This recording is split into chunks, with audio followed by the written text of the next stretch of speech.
एक दफा का जिक्र है, मणिपुर के गांव में जमुना नामी औरत रहती थी। वो अपने बेटे की शादी करवाना चाहती थी। इसी सिलसिले में वो एक रिश्ते वाली से कहती है, अगर तुम्हारी नजर में कोई रिश्ता हुआ तो मुझे जरूर बताना। जी जी बहन, जरूर बताऊंगी। कुछ ही अरसे बाद इसके बेटे की शादी मीरा नाम की लड़की से हो जाती है। शुरू में तो सब ठीक था, लेकिन फिर सास को कुछ गड़बड़ लगना शुरू हो जाती है। सास देखती है कि दूध बहुत जल्दी गायब हो जाता है। अरे ये 2 किलो दूध कैसे गायब हो गया? अभी कल ही तो मंगवाया था। बहू के ये सुनते ही पसीने छूट जाते हैं। माँ जी मैं क्या जानूं, शायद कोई बिल्ली पी गई होगी। इसके बाद ये रोज का मामूल बन गया। एक दिन सास देखती है कि बहू छुपकर दूध पी रही है और वो चांद की 14वीं को इसका पीछा करती है। तो वो क्या देखती है कि बहू जंगल की ओर जा रही थी। एक दरख्त के पास रुककर वो आसपास देखती है और अपने असली रूप में आ जाती है। दोस्तों, वो एक नागिन थी। ये देखकर सास तो होश ही गवा बैठी। धड़ाम की आवाज सुनकर वो पीछे मुड़ती है और अपनी सास को देखते ही सोचती है, कहीं मेरा सच सामने ना आ जाए,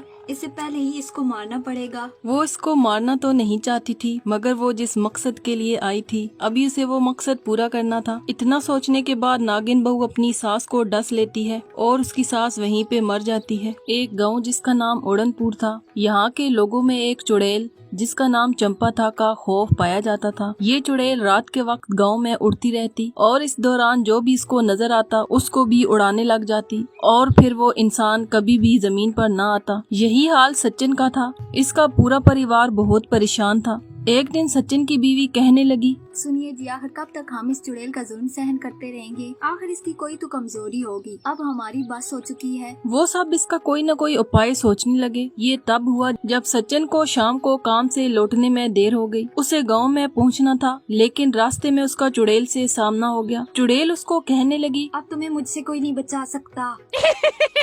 सचिन ने रो रो कर इससे ये करने से मना किया, मगर चुड़ैल ने जो करना था वो वही कर रही। तब से सचिन इसी हाल में था। सचिन उस दिन से आसमान में उड़ रहा है। तब सचिन के बेटे ने कहा, इसकी कोई तो कमजोरी होगी, हमें इसकी कमजोरी तलाश करनी चाहिए। सचिन का बेटा अगली रात से छुपकर इस चुड़ैल का पीछा करने लगा और मन ही मन में सोचने लगा, अब तो मैं इस चुड़ैल को सबक सिखा कर ही रहूंगा। अब ये चुड़ैल मुझसे नहीं बच पाएगी। इस चुड़ैल की वजह से मेरे बाबा कब से आसमान में उड़ रहे हैं, आखिर मुझे उनको मुक्ति देनी ही होगी। अभी सचिन का बेटा ये सोच ही रहा था, तब उसे पता चला कि इस चुड़ैल की कमजोरी पानी है, क्योंकि उस दिन बारिश थी और सचिन ने ये देखा कि वो अपनी गुफा से बाहर ना निकली। सचिन के बेटे करण ने उसको बाहर निकालने के लिए तरकीब लड़ाई। इसने इस चुड़ैल को कहा, तुम में इतनी हिम्मत नहीं कि मेरा सामना कर सको, तुम मुझसे डर गई हो कि कहीं मैं तुम्हें खत्म ना कर दूं। दोस्तों, ये कहकर वो उसे गुस्सा दिलाने लगा और यही हुआ। चुड़ैल गुस्से में आ गई और बोली, तेरी इतनी हिम्मत, तूने मुझे ललकारा है, अब तू नहीं बचेगा। ये कहते ही वो गुफा से बाहर निकलती है। जैसे ही निकलती है, बारिश का पानी उस पर पड़ता है। बस फिर क्या था, बारिश का पानी पड़ते ही